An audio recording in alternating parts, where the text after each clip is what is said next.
Hello everyone, Justin to Gaming here, and today on Goalie 101 I'm going to show you guys how to read, recognize, and then position yourselves to save a variety of cutting plays top clubs like to use. Teams use cutting plays for a variety of reasons. They are fast plays designed to take advantage of a small gap left by the defense, usually in the low slot or near your net.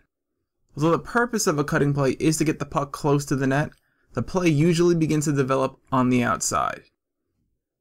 The first step for goalies is the same as in all my other videos.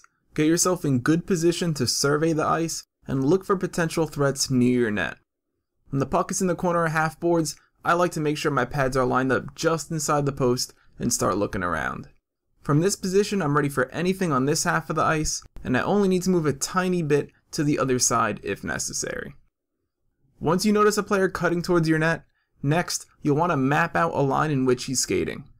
That, combined with his handedness, will tell you the angle of the shot that you need to prepare for. Drop to butterfly with L2 or left trigger if you haven't already. Use the right stick to cover the far side, and the save should be much easier because you've made all the reads before the pass even happens.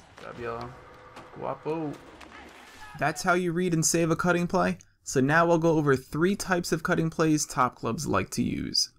The first is a give and go, most likely from the corners. The left wing feeds it down low, and there's the cut to the net, and he's got a pretty good chance since he has a step on our center. In my mind, I'm picturing this line, and this will tell me where I need to position myself depending on how early or late the pass arrives.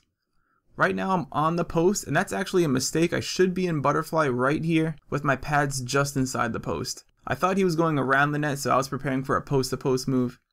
The pass happens as expected, and I do drop the butterfly in time. Even if the pass doesn't get to its intended target, it's important that we read the play and position ourselves properly. The second type of cutting play is designed to go against your own momentum and trick goalies into moving out of position. The opposing center enters the zone from our left and passes to a player in the slot. A common mistake in this situation is that goalies will move to the right simply because the puck went to the right.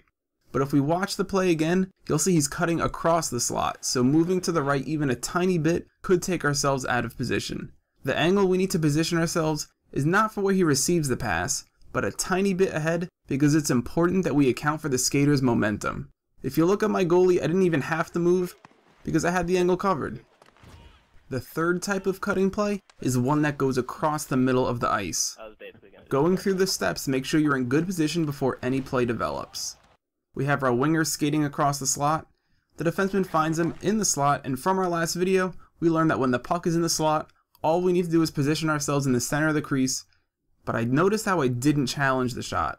And this leads to my final tip, and arguably the most important tip of the video. Don't overdo your movements. If you move too far out of the crease expecting a shot, you'll leave an open net should they go for an extra pass. The one big thing that separates good clubs from the great clubs is knowing when to turn down a good shot for a chance at a great shot. And that's a big reason why there's very few shots in top club games. Position yourselves where you need to be and look around for other opportunities. The winger finds the center back door, but since I'm in the middle of the crease, it's just a quick step to the right, and even if that puck didn't get poked away, I'm still in position. And now for a final recap. My first tip is the same as in all my other videos. Get yourself in a good position to where you can survey the ice and keep track of the other skaters. If you do find someone cutting, map out a path in your mind, know where they're going to be should the pass get there. Remember to position yourselves ahead of the cut because you have to keep track of the skater's momentum. Don't over pursue, move to where you need to be, but don't overdo it. You'll end up leaving the net open should they make an extra pass. And you'll notice with all these videos, making the save comes down to doing the prep work. Playing goalie is a mental game just as much as it is physical. If you do your homework before the play happens, playing goalie will become much easier. That's not all, I got a little bonus tip for you guys. Remember that as a skater, the left stick accounts for both skate and shot direction. This means that the direction the player is cutting is a pretty good indicator of where he's going to shoot. You can use this tip to help decide where to anticipate the shot using the right stick. Those are my tips for recognizing and how to save cutting plays. These are the main types of cutting plays you'll see in top club games. Some teams are better than others at disguising their plays, but with practice, they'll be easier to read. It'll be a tougher save if the cut happens really close to your net, but with these tips it should put yourself in the best position to make the save more often than not. Hopefully this tips helped. Let me know what you think in the comments below. Help each other out in the comments below. Remember, us goalies have to stick together. I'll leave my Twitch and Twitter links below if you want to shoot me a message. I'm just into gaming, and thanks for watching.